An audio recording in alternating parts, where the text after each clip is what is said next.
Today's guest is Tom Metsa from RepHunter. Tom, thanks for coming on the show. Tats, good to be here. Thank you for having me. So, what really stuck out on your profile, because I'm Canadian, is your hockey background. Tell me about that.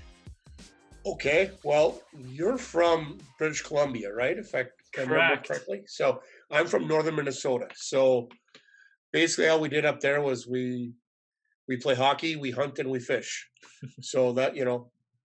And then I went to school in the St. Paul area. I went to Hamline University in St. Paul, and then I went out and had a couple cup of coffees at some teams in the West Coast League. So, but now I've been active in coaching hockey and coaching my kids and coaching other kids to advance their careers. So, I mean, that's been the biggest part of my last 10, 12 years is getting other kids, my life is, she's gone. So, I mean, let's get other kids up and running. You've done hockey, and then you've been involved in sales, and you've had a rep agency for a while. Is that correct? Correct. Yeah. No, I had a rep agency for over 9 years, and that's part of what got me into RepHunter. I mean, I made some changes that happened when I had children because I wanted to coach them. I want to be their baseball coach, their hockey coach, and everything. And sometimes when you're a rep and you're an aggressive rep, you're on the road 6 days a week. So I had to make some changes in that, and that's kind of how I ended up, where I'm at right now. Yeah, so you've been at RepHunter for a while. You've built up a lot of expertise in this area. What do people that are not familiar with, reps, either from a rep level or from a manufacturer's point of view, what are the misconceptions that you commonly run across? I mean, the one thing is that we deal with full commission reps or 100% commission reps, but we don't deal with the financial guys or the insurance guys, folks like that. So their perception is that, well, are they going to be? How many lines do they carry? Do they carry like 10 other companies? And some of them, yeah, some big agencies they do carry a large amount. But the biggest thing is that the misconception is that, okay, these guys already have, not guys, I mean, I'm using gender neutral, but they have the relationships to go into these companies already. They're already established. They're 10, 15 years experience doing this. So uh, when you bring on an independent rep, it's a completely different experience than bringing on a W-2 who maybe has a couple, who's got a cold call their way in sort of thing. You found a rep, there's a relationship, and you have to onboard them as an organization. Describe to me a amazing onboarding process. Well, amazing. I don't know if I can do that, but I can do a normal onboarding process is to Perfect. get the rep agreement worked out. Like you work out the rep agreement, which are pretty standard. I mean, there's really nothing unique about them. They cover, the IRS covers, that these are independent reps, that you're not paying them, you don't have to pay them benefits or things like that. They don't technically work for you. They're completely independent. The rep has to cover their own expenses, that sort of thing. The rep has to then agree that, they're not going to carry a competitive product. So those are the basics. And then once you get through that, I mean, then it's no different now than bringing on a regular rep at that point. Now you have to train them. You have to bring them up to speed on your product. Again, most of these folks have several, well, 10, 15 years experience. So they don't need a lot of training, but if it's a technical product, they need some training. And you got to bring them up, and then they have to know your systems and how you integrate with them to produce just the process stuff. It's a lot of just process stuff. So then how do you integrate them into your system so then they get paid on time, and then you're happy and you understand what they're doing, and it just it's a little bit more schematics than anything else at that point.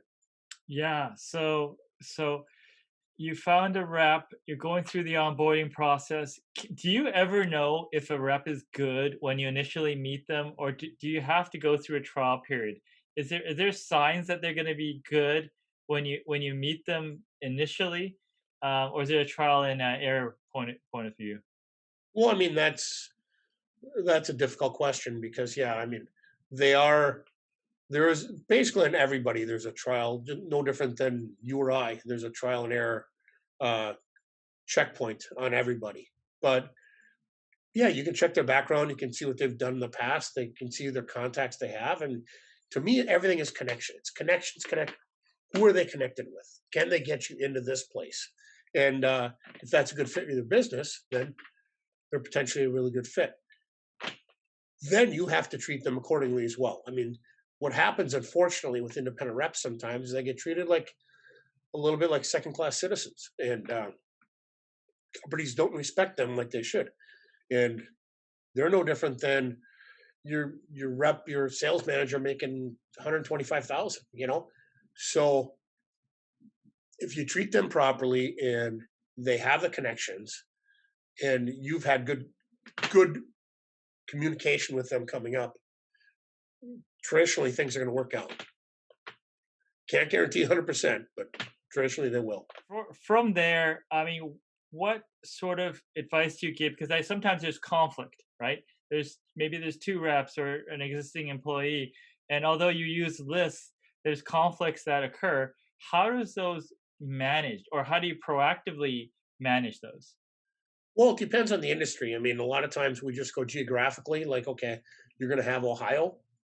But then if you're depending on the type of product or service you're selling, we can go we can go consumer based. So they can go, okay, we do account based. So they name their accounts. So they say, okay, I'm already covering these 50 accounts in New York. So those are their accounts to cover until they prove otherwise, then those are theirs. So you can go either way. I mean, the traditional model is to go geographically, but I mean, in the tech industry, we do a lot of named account stuff. Mm. So, I mean, if you were to sort of fan out, geographically would be neater, but if people had contacts outside the geography, you could sort of have an agreement, and if there was some conflict, you can kind of work it out between itself. I mean, what sort of method do you prefer?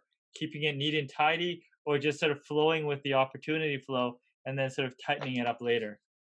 No, I think commission splits are normal. Been a part of this business forever.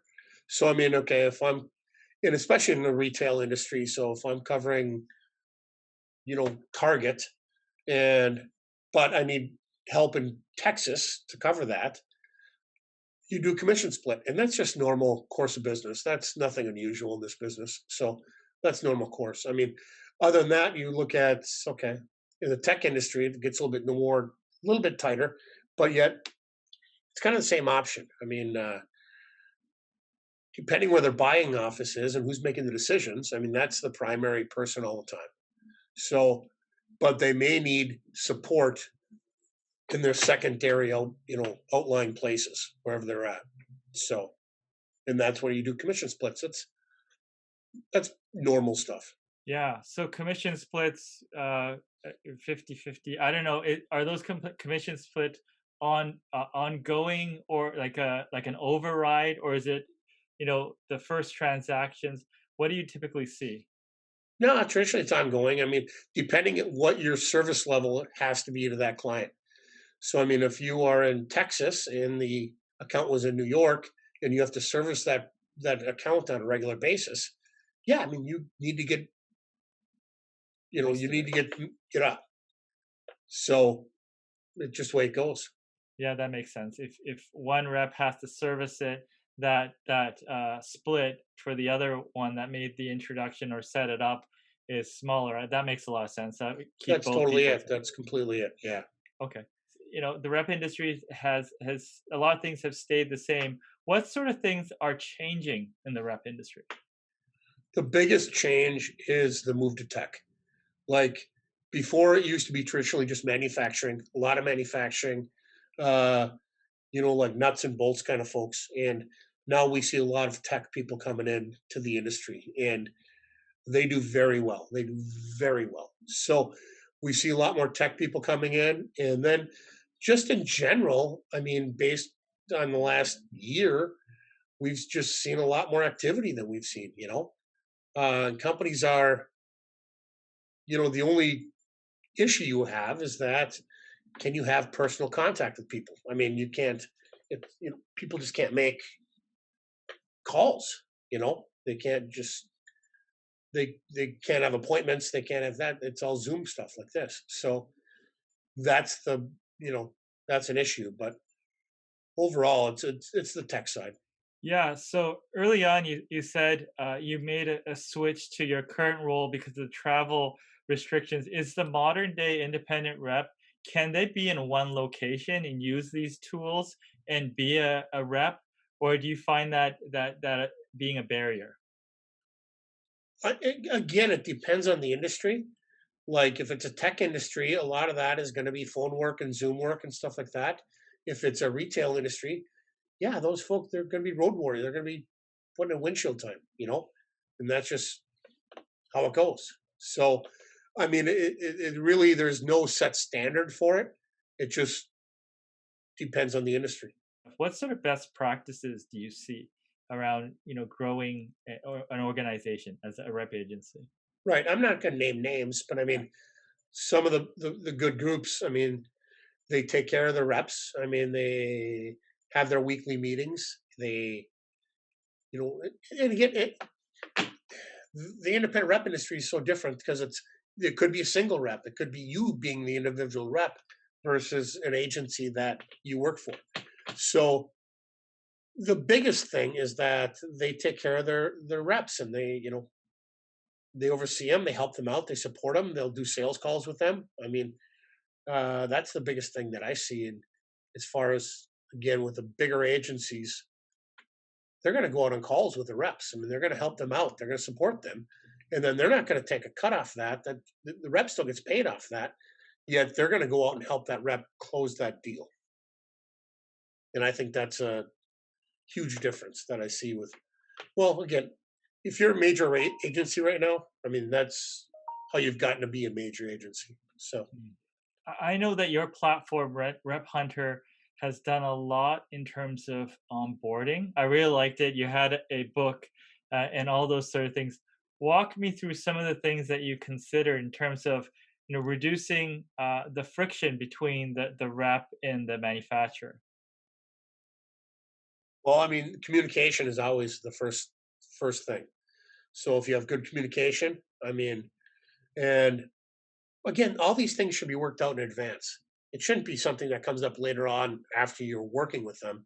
It should be something that's worked out in the rep contract. It should be stuff that you're talking to in advance. I mean, you're having those two or three or four conversations well before you ever get to this point. So, I mean, if something goes sour once you're into the relationship, well, I mean, that's somebody's, yeah, you know, you can't qualify for that. You can't account for that. You can't predict that.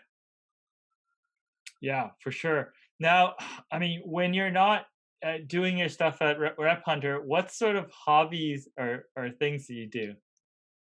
Well, right now I have a hockey game going on another TV over here. I'm sitting in my office. I have my kiddos playing hockey, like golf, uh, the normal upper Midwest kind of stuff. Like I hunt, I fish, I do all that kind of stuff. So I mean, it's just I don't find it unusual. I just find it normal. Yeah, for sure. Now, if you had to go back and give your younger self advice, what would you say? I would. That's a heck of a question. So I would definitely say go. Like in hockey, go for it. Just don't accept when they say that you're not good enough or whatever it may be. Just go for it. And and things will happen. I mean, when you're accelerated and advanced, and things will happen. So that would be my advice. And not that I'm unhappy where I'm at right now. It's just like, you know, love to be a retired NHL player. Would that be great? So Wonderful. Yeah. So, who's your favorite hockey player? I've got a bunch. So I mean that gets. I mean Duncan Keith right now is always my favorite, and he's got his hair going. It looks like he's Jesus right now. So yeah, he's been far my favorite player for a long time. But I mean, there's a ton of these folks that are fantastic. The biggest thing again, I always want to emphasize, and again, I don't want to promote anything, but in the independent rep world, it's the folks already have the connections. So that's a huge difference than putting somebody in the phone and having them call, or now using email and everything else, all the electronic devices too. These folks have the connect. They just call them. So that's an opportunity those independent reps have that other reps don't. But again, these are experienced. We're not dealing with young reps. We're dealing with experienced 10, 15, 20-year veterans. So it's a little bit different game.